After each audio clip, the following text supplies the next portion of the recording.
Hi, Christina Laux here. Welcome to Lauxland Living, where information is key to explore home solutions, community events and local businesses, real estate, and living well in your space, your territory, your land of blessing.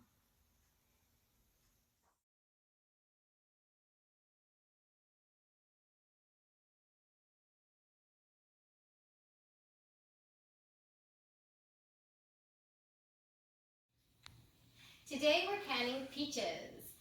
We're doing the water bath canning method, and we have several things set up already. So I'll take you through the process of what we have. We have our water bath canner right here, and we've got the water boiling. In this pot we have just water that we have boiling.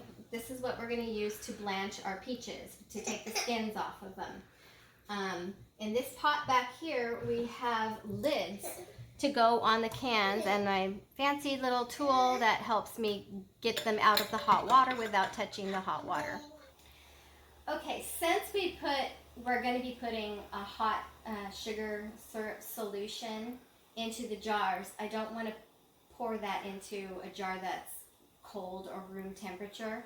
I want to heat my jars ahead of time. So I've put jars in the pot just to get them warm in the water, and I will pull them out with my handy dandy gadget. Everybody needs to have one of these if they're doing water bath canning.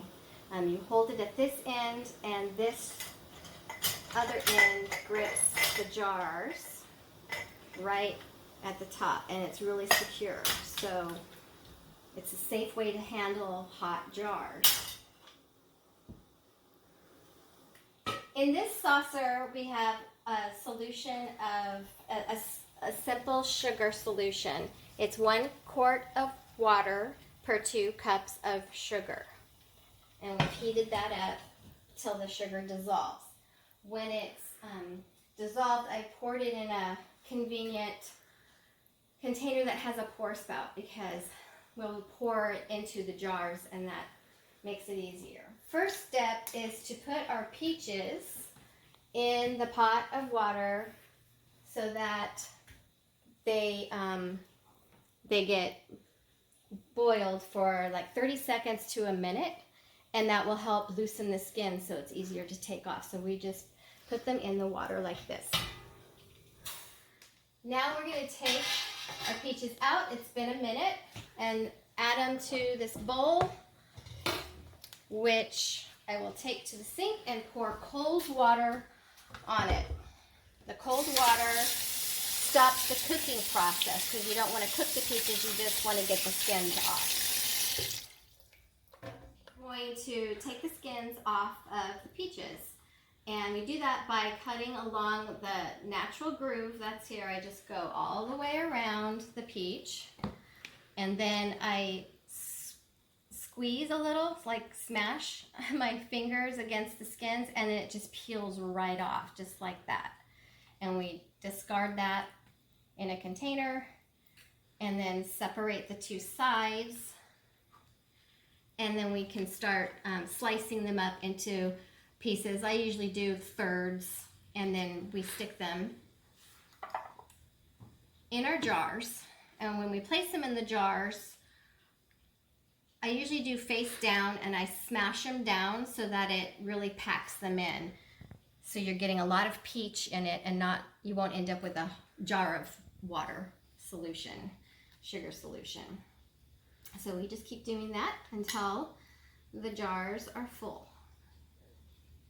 You need to cut a slice smaller to make it fit, to really fill it. I sometimes do that. And I go to about this rim area so that there's about a quarter to half an inch of space above it. And then we pour the sugar solution on it.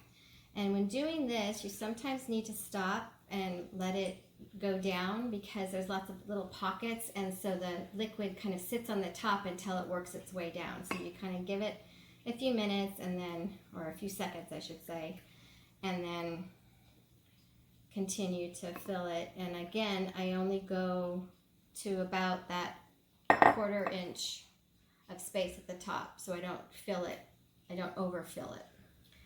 So this is what the jars look like when they're filled with both the peaches and the solution. Okay, with our filled jars, we're going to put the lids on them and get them ready to be processed. I have a damp paper towel here. I'm going to wipe the rim, top, and around on both of them so that there's no sticky residue or peach residue on it. We want to make sure the lids have a tight seal when they get processed. And then with my magnetic wand, I will reach in and get a lid that's been in hot water being sterilized. This is a new lid. Never reuse your lids, because when you open them, you can dent them, and that can cause you not to have a good seal the next time if you use it a second time. And you don't want to go through all this work of processing your good food and have it go bad. You need to make sure that that lid stays sealed for as long as you keep it stored.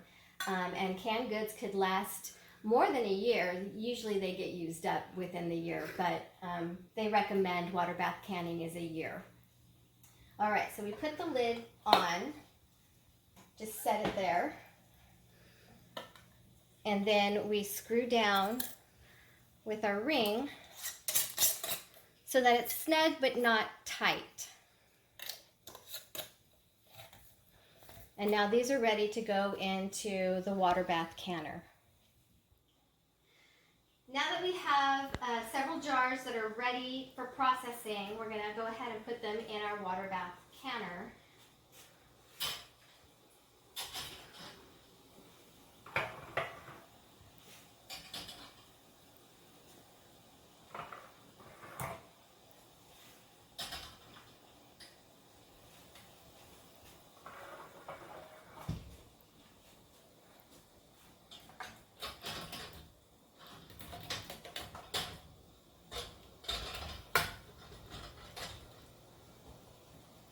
This just lifts down, and you want to make sure there's at least a ½ inch to an inch of water covering the top of it. Looks like I've got about almost 2 inches, so we're good there. And put the lid on it.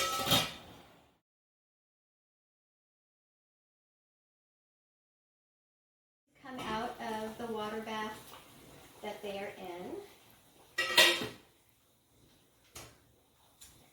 I'm going to lift the rack out, and it has these little hooks that sit right on the edge of the pot, so that makes it convenient to get them out of the water. And then we use my wonderful little gadget here again to grab the hot jars. And then I just set them on a towel on the counter for them to cool.